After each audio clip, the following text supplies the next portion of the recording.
Hello and welcome to another how-to video brought to you by Bommer. Today we are going to do the Bommer Power Plate system.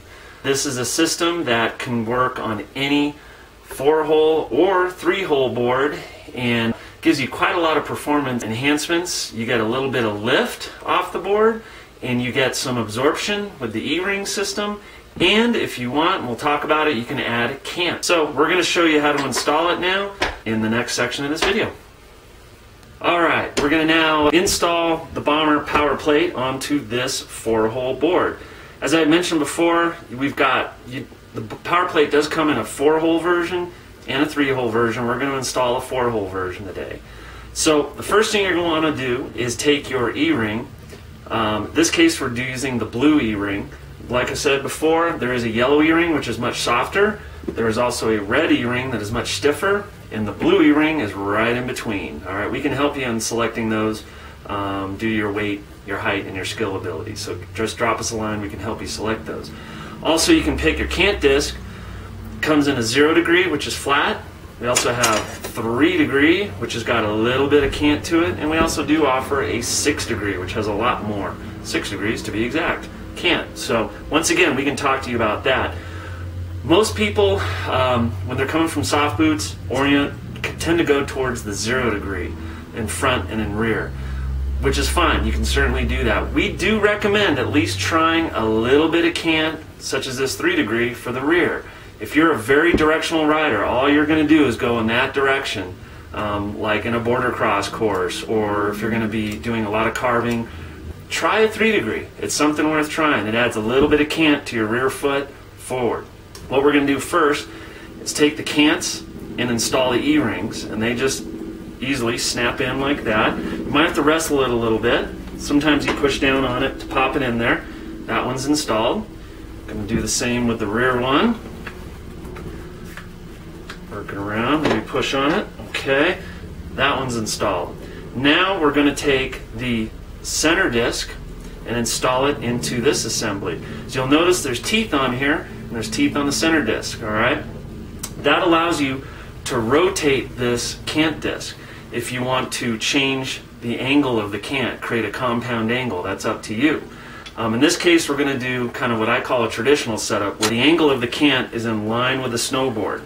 So we're going to put that perfectly in line like that. So I'm going to set that there. We're going to install, just want to get the logos facing forward. Alright, I'm going to set those on there. I'm going to move these plates out of the way. At this point, you're going to figure out your stance width like you normally do with your binding. You have adjustments on your board with the inserts and of course the pockets on the center disc. So now once I have that set up, I am going to install the M6x20 screws.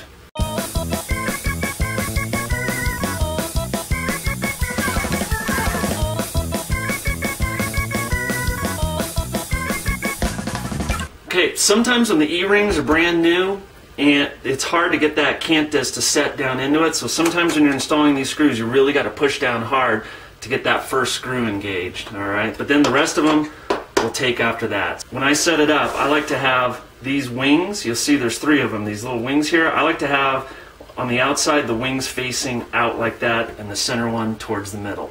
Alright? Not that it really matters, but I think it makes a difference on the way the system feels. Now is we're going to install the actual adapter plate. If you look at the plate, you'll notice it's a little wider here and a little narrower here. Alright, the narrower side is your heel. If you look at your typical soft boot binding, you'll notice the heel side is a little narrower and your toe cup area is a little wider. So this is our heel, this is our toe. And if you'll see, this little hole right here is what we're going to look down through and look at the angle that we're going to set these plates up. Because here's the deal, when you set this onto your board, you're going to set the angle of the adapter plate to the angle that you run on your board. So let's say you run 20 degrees on the front. What I'm going to do is I'm going to insert this plate and look down that little hole there at that little pointer, and I'm going to look for the 20 degree mark on that center disc. So that's where I'm going to install these. For my rear one, I'm going to set it up at 0.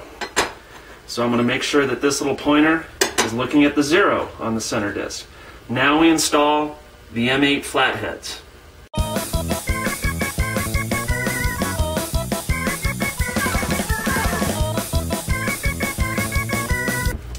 Okay, little tip too, when you're doing these flatheads, do them progressively. I would do it in 3 passes. I would set them in first so everything positions right, then snug them, just a little bit of like half force, and then once that's done, go back and really crank them down. Okay, using your 5mm Allen key that came with your kit. Alright, that is an installed power plate system. Alright, as you noticed, we've got flat in the front, and we do have a 3° in back. I think you can see that. There's a little bit of cant towards the middle. At this point, you take your soft boot bindings and put them on here just as you normally would. You'll see that there's M6 threaded holes here that your bindings will go into, and you just set the center disc on your binding, just set that to 0 degrees because your angle is now being set by the power plate. As you'll notice, we've got some, the power plate gives you a little bit more leverage. It gives you a little absorption with the E-ring, and also can give you that cant if you want it. If you have any more questions, you can contact us at our website, and appreciate it.